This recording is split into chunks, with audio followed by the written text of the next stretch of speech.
A lot of filler in The Bad Batch, even near the end of the season. Well, anyway, here's Season 1, Episode 13. Spoilers ahead. I'm not even really sure what to say about this episode. Sid's place is taken over by a bounty hunter and the Bad Batch joins her to steal some spice. The bad guy has a weird relationship with his pet space armadillo and some generic shenanigans ensue. And by shenanigans, I mean riding a discount Disney World roller coaster through a secret tunnel full of angry bugs. Not even Geonosians or anything, just like big moths. But they're also scared of flashlights, so they don't really do that much.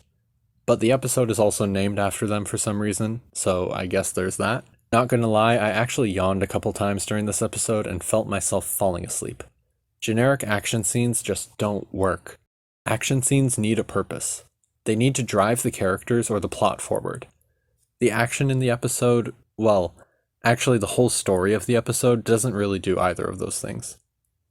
I mean, really, why was the Bad Batch helping Sid steal spice anyway? Sure, they should rescue Sid and make sure she's safe, but when they find her and her friends safe and sound on a ship, they should just all get out of there together, right? No need to make the powerful crime syndicate mad without any plan to actually overcome them. The plan here seems to be mostly contrived just to get some generic action scenes. And the missed opportunities again. This was probably the most blatant missed opportunity I've seen so far in the show. It seems as though the writers purposely went right to the edge and then decided not to make the Star Wars connections. This episode featured a random Deveronian bounty hunter with greenish-yellow skin named Durand. You know who that sounds exactly like, and is even in the right time period for, right after our 2-episode arc introducing Hera and Chopper?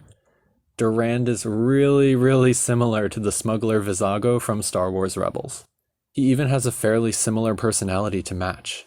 It's even to the point that Durand gets one of his horns chopped off at the end of the episode, exactly to match Vizago's appearance from the Rebels show. Well, almost exactly, except that the missing horn is on the wrong side. And his name is wrong, and the voice actor is completely different. I think this was by far the most obvious and biggest missed opportunity in the show yet. It might be a small thing in terms of the actual story, but I can't even express in words how nonsensical the writing seems to me. If they want to introduce a new character, they should just make a new character. If they want to show the backstory for an established character, they should actually make it their backstory. But you can't just copy-paste a well-established character from another show, copy all their traits, and then make it a new character. Especially in Star Wars, which is specifically a style of character-focused drama built on these sort of connections. There's a reason Vader was Luke's father. Saw Gerrera shows up in every era, Ahsoka pops up in every situation, and we get to see a crossover with Omega meeting Hera. It's a big galaxy, but at its core, Star Wars is fundamentally a story about characters, personal growth, epic heroes, and the interactions of a community. This episode, it was just like watching nothing. Nothing was happening. I'm not even sure I did watch something. I guess some people might enjoy the slight horror movie vibe in the tunnel and the fight scenes with the bugs, or maybe just seeing bounty hunters again, although we've already had a lot of that in this show. I can see how some people might think the episode was a fun ride or some light entertainment, but for me, and I suspect for other people who care most about deep storytelling and complex character development, this episode was basically a wash. But here's what we got, so I guess that's that.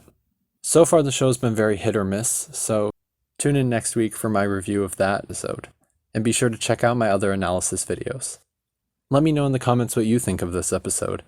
Did you like it? Or did you have similar problems? I'm curious to hear what you think. And again, as always, thanks for watching.